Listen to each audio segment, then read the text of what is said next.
Even at 3-8, if Jayden Daniels and Terry McLaurin can play in Week 13 against the Denver Broncos, they absolutely should. That and more right now on Locked On Commanders.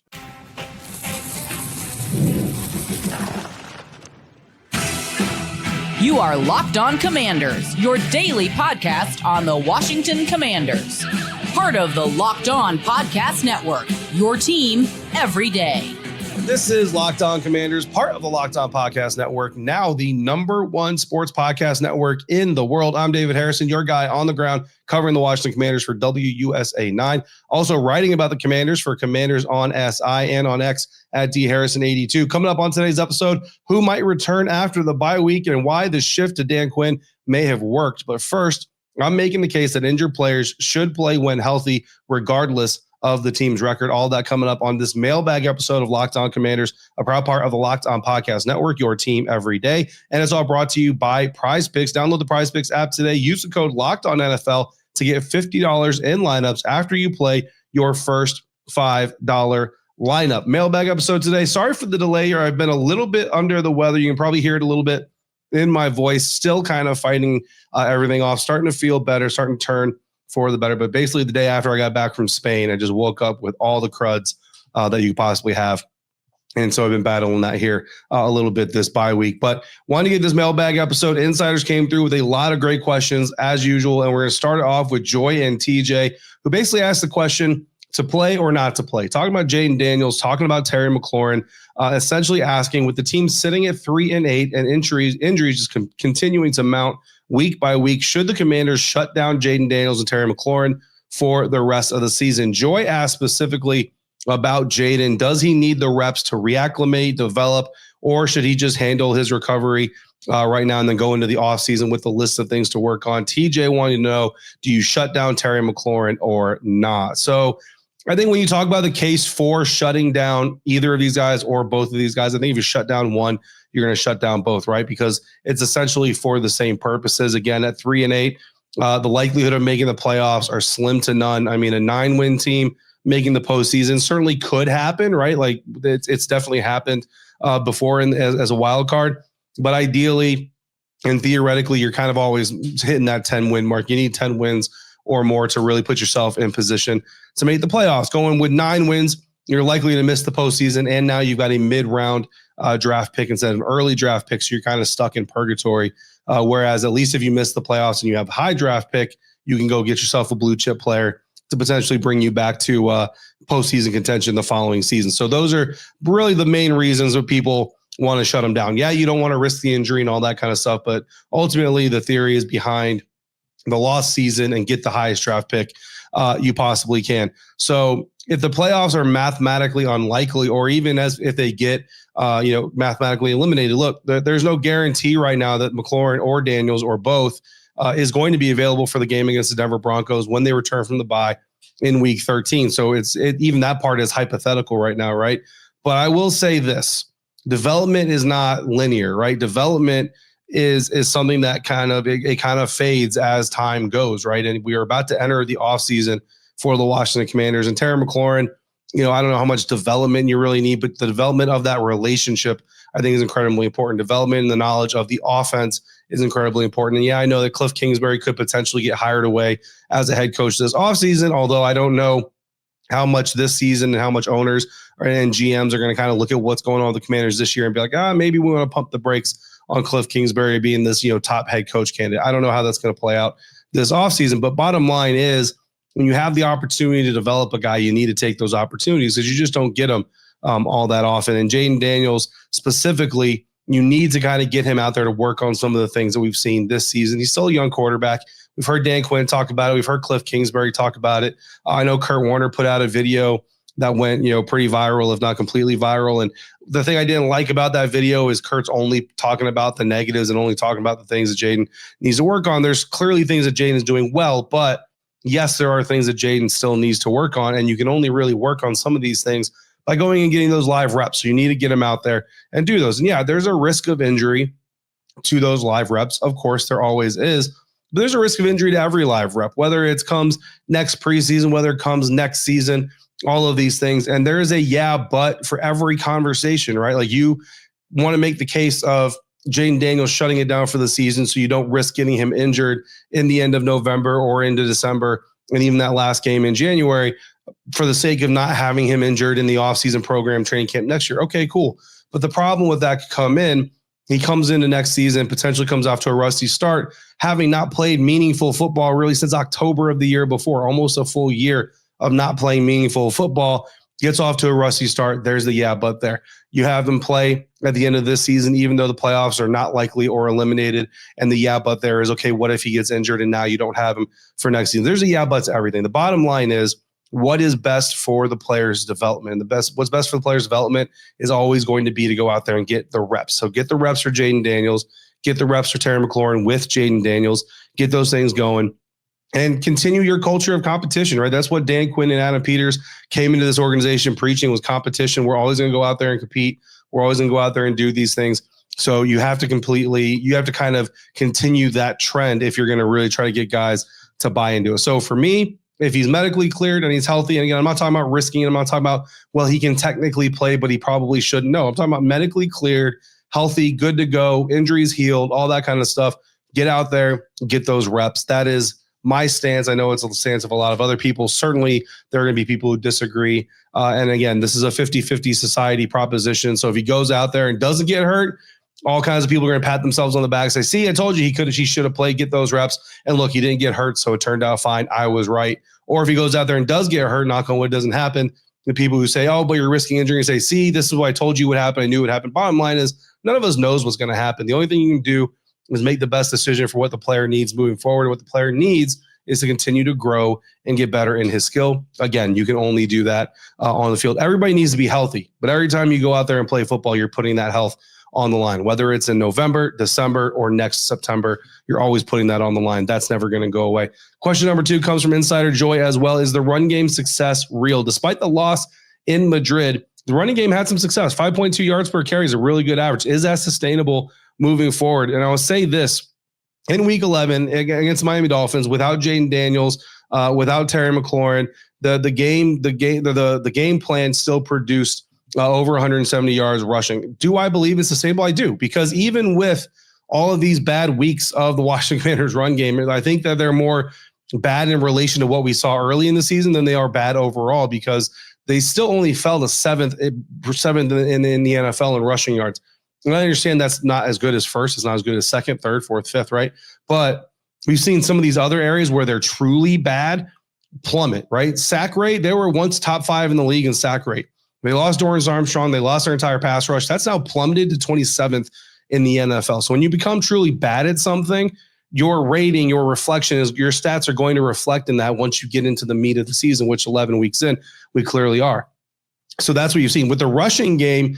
It's declined a little bit because it's been ineffective in spots, but also because Cliff Kingsbury has gone away from it. Now, some of that I don't blame Cliff for. Like when you're down 21 points after the first half, you kind of have no choice but to start throwing the ball a lot more. But yes, the run game is sustainable. The run game, when I go back to early in the season that I said, what Cliff Kingsbury needed to understand is he's got a run first offense.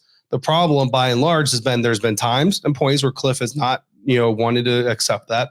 But there's also been times and points, plenty of them, where the defense hasn't given him the opportunity to accept it. So is the run game sustainable? Absolutely, from an offensive standpoint. The question is it going to be sustainable from the defensive side? Can the defense keep points off the board like they did against Miami in order to allow the Commanders to lean on it as much as they did and all those things? And then how do you then from that use that run game success to create passing game opportunities for Marcus Mariota and or Jayden Daniels when he returns? A little bit more under center, a little bit more traditional play action. I think that would help a lot with doing that kind of stuff. That's a whole other conversation. So yeah, I do think that the run game success that we saw is sustainable because we've seen it in other places. And yeah, leading it off with Chris Rodriguez, bringing in Bill and bringing in Jeremy McNichols as kind of change of paces type of guys, doing that kind of stuff. I think that is the way to go moving forward. Talking about the Dan Quinn fix for the defense, talking about something else, that is it sustainable? We saw some improvement from the defense under Dan Quinn. Was it because of Coach Quinn or was it because of the Miami Dolphins offense? That and more coming up next on today's episode of Locked On Commanders, part of the Locked On Podcast Network, your team every day. And this episode is brought to you in part by Prize Picks. This episode brought to you by Prize Picks. You and I, we make decisions every single day. But on Prize Picks, being right in those decisions can actually get you paid. Don't miss any of the excitement this sports season, whether you're following the NFL, the NBA, or both. There's no better time than now to jump in on the action. If you haven't tried it yet, Prize Picks is super simple to play. You just pick more or less than on at least 2 player stats, and if you get them right, you win. And it takes less than 60 seconds to make your lineup. You can play Prize Picks anywhere they operate, including California, Texas, and Georgia. I've been using Prize Picks since they became a sponsor of the network a few years back, both football Sundays, NBA tip-offs, all kinds of stuff. Stack features are game changers, and you can now pick more on Steph's points, threes, and assists in the same lineup, whereas before you couldn't do that kind of thing. Download the Prize Picks app today. Use the code LOCKEDONNFL to get $50 in lineups after you play your first $5 lineup. That's code LOCKEDONNFL for $50 in lineups after your first $5 lineup. Prize Picks is good to be right. Thank you for making Locked On Commanders your first listen or view of the day. To the everydayers, those of you come through for every single episode, a special thank you goes out to you for coming through again today, and for everybody helping to make Locked On the #1 sports podcast network in the world. Next up on our mailbag episode, talking about the Dan Quinn fix to the defense. Dr. Wonderful and Insider Thomas, both insiders, Insider Dr. Wonderful, Insider Thomas, both came through, asked a question. The defense looked different in Madrid, more disciplined and effective, only allowing 1 touchdown in the entire game. What specifically changed? Was it scheme? Was it play calling? And I will tell you this, it was not scheme. The scheme is not changing because the scheme can't change midstream. You can do some things differently. You can adopt a little bit more man. You can blitz a little bit more, right? But ultimately, when you talk about scheme, you're talking about the general operation of your team. And a lot of people look at this team as a 4-3 front, and really it's kind of a 4-3 base that really operates as a 3-3-5 most of the time. And some of these things are splitting hairs, and some of these things are debatable, and certainly all those things. But ultimately, the way that the Washington Commanders play defense right now is not going to change because it can't change. You can't change the entire language of a team in the middle of the season. But what can change is what we talked about leading up to the week. It's the driver of the vehicle. So it's not that the plays in the playbook are changing or that the checks are changing and all these kinds of things. But when do we employ this look? When do we employ this blitz? When do we employ this move? Those types of things. Those are what are going to change, right? It's the driver of the vehicle. When do we change lanes versus when do we stay passive? When do we look to pass on the right around the corner versus, sitting back in the crowd and letting the whole thing kind of sort itself out? And I think that's where Dan Quinn makes the biggest difference. And I think you see that difference from experience. Dan Quinn has years and years of defensive play calling experience. Joe Whitt Jr., this was his second year ever doing it. And I think that it kind of showed a little bit that inexperience, that inability to just kind of understand while you're in the weeds, how to really navigate through that storm. And when that's what your head coach is there for. Your head coach is there to try to help you navigate through it. And then ultimately, if you can't find the way out, to grab you out of the collar and say, okay, look, I'm going to lead us out of this thing. And that's what Dan Quinn did in week 11. Unfortunately, didn't lead to a win. But for the first time in a long time, we can look at that game and say, look, yeah, it's really hard to put this on the defense when it comes down to win. Now, there is the Mikey Sandersville dropped interception that certainly helps. All those things, of course, you can what if every single game. There are going to be areas you can what if. But bottom line is, when you give up only 16 points to an opponent in an NFL game, you're giving your team the opportunity to win. But not only that, the pass rush got active again, 3 sacks in week 11 after a combined 0 in weeks 9 and 10 combined. They use more defensive back blitzes, which is something that I've been loving or been wanting to see and would have loved to see a lot of. Jonathan Jones was getting some blitz work here. They create a little bit of confusion, not just use that 4-man pressure. Mikey Sandersville, someone I mentioned before, he has really good blitz package tape from his time in Michigan. Would love to see him blitzing off the edge there. Quan Martin, right? Look, we've had some issues with Quan in pursuit in the open field, getting angles and taking the proper angles on ball carriers. Guess what? If he's blitzing, you don't have to worry about that kind of stuff, and he can be aggressive, super athletic, get him some of those opportunities. Would love to see that. Insider Thomas mentioned the mainstream saying that they were more disciplined. So I think, yeah, a little bit more discipline is certainly part of it, but also that bend don't break kind of return, right? Not allowing those deep balls. Not saying there were no explosive plays or, no significant plays, but doing a lot better in managing those opportunities for the offense, for the Dolphins offense, than they had in previous weeks, unlike they did in previous weeks. So we'll see that continue against the Denver Broncos, because the Denver Broncos certainly have an offense that's capable of doing some of those things as well. Moving on to a little bit of the Joe Whitt Jr. part of the question. Insiders Merle and Thomas, part of his question as well. With the defense looking better, is there buzz about Joe Whitt Jr.'s standing on the team? Is the new DC already in the building, or is Dan Quinn going to bring somebody in? So when a head coach takes over defensive coordinator duties, defensive play calling, it usually ends, it's usually basically the sign of the time of the defensive coordinator coming to an end. A lot of times that defense coordinator is actually fired on the spot, taken away from the team, all those kinds of things. In this case, Dan Quinn didn't do that. Dan Quinn kept Joe Whitt Jr. around. Joe Whitt was still, from everything that we've gotten from the day-to-day portion of it, the preparing for the Dolphins, installing the game plan, all that kind of stuff, Joe Whitt was still doing his normal job. The only thing that appears to have changed is basically how it operated on Sunday, which was Dan Quinn calling the plays in versus Joe Whitt calling the plays in. And again, deciding when we pass, when we stay, when we cruise, when we try to loop around, all those things, right? So what's interesting is I talked to a couple people inside the organization, right? And we always have to take these things with a grain of salt, because this is not like Dan Quinn talking to me. This is not Adam Peters. This is not even Joe Whitt, right? These are people who are not on the coaching staff, but it's people who are around the team, very often, very smart about the team.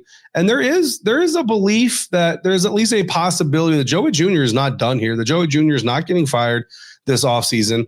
And potentially what this is an opportunity for Joe Whitt to kind of step back from that part of the job that he really wasn't doing well in right now. Again, get those mental reps, kind of like Jayden Daniels watching Marcus Mariota. What is different about what Dan Quinn is doing versus what I was doing? And now you have that experience as a play caller to kind of say, okay, how can I do things differently the next time I get those opportunities? So I'm not saying that that's what's going to happen. I'm just saying I don't know that Joe Whitt Jr. being fired at the end of the season is necessarily a locked in thing. Now, as far as if he is fired, right? Because, and again, go back to my previous episodes. I said, like, to me, this is about as clear a signal that Joe Whitt Jr. is going to be fired other than being fired. So I still stand by that, but this is information I'm getting, or I shouldn't say information, I say opinions I'm getting from some other people who are close to the situation, right? So there's some reality behind that. If Joe Whitt Jr. is replaced, is the new defense coordinator inside the building? Certainly, I hope if the new defense coordinator is inside the building, it's not Dan Quinn. Because what I don't like is when a head coach also coordinates half of his game, or a third of his game, I should say, one of the larger chunks of his game. Because if you're solely focused on the defense as a defense coordinator, you can't then help the offense get out of the weeds. You can't then help the special teams, all this kind of stuff, right? So that's just kind of my opinion on that. If the defensive coordinator is inside the building, who should that be? This is a hard question, I think, for anybody in the media to truly answer, just because we don't see the day-to-day interactions, all those kinds of things. But the two names that come to mind immediately for me are Ken Norton Jr., the current linebackers coach, and Daryl Tapp, the defensive line coach. Now, Daryl Tapp is still relatively young in his coaching career, so I don't know how ready he would be. I just love his energy. I love the intelligence he speaks with about the game, passion he has for the players, all those things. Ken Norton Jr. has experience doing this, so it'll kind of be his opportunity to do what Dan is doing now. Take those lessons from your last time doing this, apply them to this next time doing it, and see how we can do this better. Jason Simmons, the defensive pass game coordinator, is also someone to keep in mind as well. So there are certainly some options, but then there's certainly also some guys out and about. The Tennessee Titans staff kind of comes to mind. They've got a defensive coordinator right now who comes from the Baltimore Ravens organization and kind of comes from that Harbaugh tree. And, if that entire coaching staff is replaced this offseason, perhaps he would be interested in coming to Washington and maybe bring a little bit of that Ravens defensive flavor to the Washington Commanders. So that could be interesting as well. So I can't tell you definitively one way or the other. I can just tell you what I'm kind of getting and what my own gut instincts kind of say. Finally, before we move on to the next segment here, Insider Hamadou came through with the Johnny Newton question. What's the outlook on Johnny Newton? He seems to be struggling to make an impact as an interior rusher. I think interior defensive line play is really difficult. And I think that with Johnny, part of his game has been it's more fluid, it's more speed-based, all these kinds of things. And typically those guys, you want to play in a one-gap system. You want them only worrying about one gap. You don't want them trying to control the point of attack or control a point of contact and play a two-gap system. And what the Washington Commanders have moved to more recently with these odd fronts and these one-man fronts, three-man fronts, even two-man fronts, is more of a two-gap system where Johnny's got to kind of stick at the point of attack, control his blocker, and then make a play one way or the other, which is more of a strength-type play, which is why Daron Payne, even Javon Kinlaw is kind of more suited for that kind of thing. With Johnny, it's kind of left him in a little bit of a weird position because he doesn't really kind of fit that mold. You've seen him a little bit more on the edge, but he doesn't really have the bend and all those kinds of things. So for Johnny Newton right now, I think his development is a little bit put in neutral because the defense is trying to figure out how to unlock the potential of the entire unit, not just Johnny. I think there's still plenty of potential in Johnny. I think it just might be until like next year when the rest of the pieces are hopefully around him and healthy again, that we potentially get to see all of that come out in him. So we're going to wrap this mailbag episode up. We're talking about who might return from injury coming out of the bye week, not just because I think they should for competition, but from a health standpoint. That's next on today's episode of Locked On Commanders, part of the Locked On Podcast Network, your team every day. And this episode of Locked On Commanders brought to you in part by FanDuel. The NBA is back. There's no better place to get in on the action than FanDuel, the official sports betting partner of the NBA. Even if you miss tip-off, you miss the start of the game, you're watching it mid-game, you enter the first quarter, second quarter, maybe even the third quarter, but you notice that this one player has just got the hot hand. You can ride that hot hand. FanDuel has live bets on everything from who's going to score next to fourth quarter comebacks, all kinds of stuff. Plus, you can even combine those live bets into same-game parlays that give you a shot at a bigger payout. Everydayers know I love same-game parlays. It keeps the game exciting, especially when your team is the one making the late push, or maybe you're watching a game where you don't really have a rooting interest. It gives you a rooting interest. Right now, FanDuel is still giving new customers $300 in bonus bets when your first $5 bet wins. So head to FanDuel.com, sign up today, and play your game with FanDuel. Again, get that $300 in bonus bets if that first $5 bet wins. That is a great, great deal with FanDuel, the official sports betting partner of the NBA. Wrapping up today's mailbag episode of Locked On Commanders, talking about reinforcements. Insiders Hamadou and Bill want to know who's going to return after the bye, specifically looking at Terry McLaurin, Noah Brown, Will Harris, and Drake Jackson. So Will Harris, Drake Jackson, Noah Brown, all players on the injured reserve as of right now. However, Will Harris, the safety, Drake Jackson, the edge defender, did have their windows to return to practice open. It starts a 21-day window where they have to return or else they revert to season-ending injured reserve. And I thought that not so much Will Harris, but Drake Jackson, I thought was close to being able to make his return in Madrid. Now, ultimately, both men were inactive in Madrid. Neither of them was able to return. So now they get another week to kind of heal, rest up, all those kinds of things.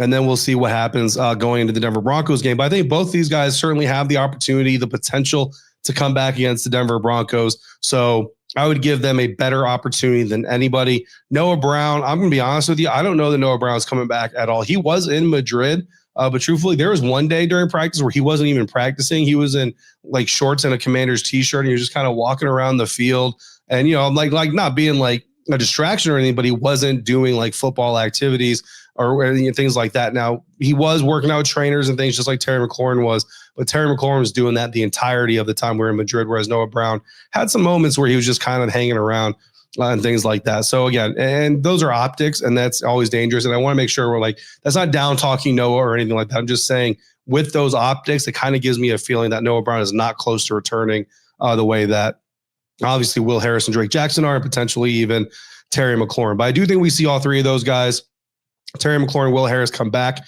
Drake Jackson, obviously, we haven't seen him at all yet as a Commander. So I think we see him. But I do think we see those three guys this season at this point. I don't know that we see Noah Brown at all for the remainder of the season. Final question here on this episode. Insiders Ravi and Ricky came through one to talk about the general manager checklist and roster philosophy, asking me if I'm Adam Peters, what is the first thing that I address? Also, does the age of injured players indicate an old roster issue? I'm glad you brought these things up. So for me, the priority has to be generating takeaways and securing the offensive line. This team is -8 in turnover margin as of week 11. You cannot win losing the football. You cannot win being -8 in the turnover differential. So for me, for this team, when I look at this roster, that starts with pass rush. You know what I mean? Dorrance Armstrong essentially has been the only part of the pass rush this year that's consistently worked. Since he's gone out, the pass rush has gone with him. Dietrich Wise coming back off injury next year. Love it. Frankie Louvu still has all the talent in the world as far as I'm concerned. Love that. Javon Kinlaw has done enough for me to feel confident moving forward with him as well. I think you got to go out there in the NFL draft or in free agency, and you got to find a way to bolster the interior of the defensive line even more.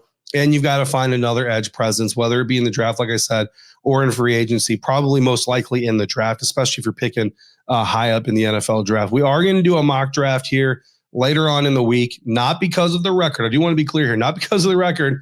It was always the plan to do a mock draft during the bye week, because the bye week, we just have time to kind of play around with some of those things a little bit more. So we are going to do a mock draft, not because they're 3-8, although being 3-8 doesn't hurt, right? So to me, That's where it is. And then you have to look at the O-line. The O-line is about mid-level right now as far as pass blocking efficiency goes. So I think you do need to look there at potentially upgrading some positions, specifically at left guard, things like that. And then as far as age versus injuries, all these things, listen, the two oldest players on this team, at least from experience and snap share, Bobby Wagner and Zach Ertz, are the two that are playing every single snap, right? Like they're playing every single game. They're out there available. Marcus Mariota is even out there. Like, some of your oldest players on this team are not the ones that are injured. Some of your youngest players on the team are the ones that are injured. And then, of course, there's in between. Then, yes, there are older guys like Austin Eckler, Deatrice Wise Jr., but then there are younger guys like Luke McCaffrey, Jayden Daniels. Injuries happen, man. Injuries happen, unfortunately, and I don't think you can predict it by getting a young guy and saying, okay, now we have the youngest roster in the league.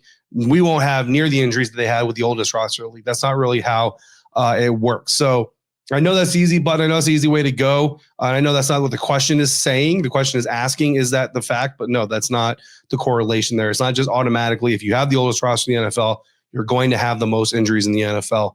The fact that the Washington Commanders have the oldest roster in the NFL, and at least, if not the most injuries, at least some of the most injuries in the NFL, is a coincidence, especially when you consider, again, like I said, some of the oldest players on this team are the guys that are not injured and losing games due to injury. So another great mailbag episode from the Insiders. Appreciate all of you coming through with your questions and topics. That's going to do it for today's episode. Next time on Locked On Commanders, we're going to continue to break down what we've seen so far this season. I'm looking at rookie grades. I'm looking at free agent grades. And of course, we're going to do a mock draft to wrap up the whole thing before we get back to football and looking forward to the Denver Broncos. In the meantime, if you've got questions or comments, or you just want to talk to me outside the show, like the rest of the insiders do, become a Locked On Commanders insider at joinsubtext.com/LockedOnCommanders. For your next listen, check out the Locked On NFL podcast twice per day on YouTube or wherever you're listening to today's episode. Until next time, stay safe, be kind to one another. We'll talk again real soon right here on Locked On Commanders, part of the Locked On Podcast Network, your team every day.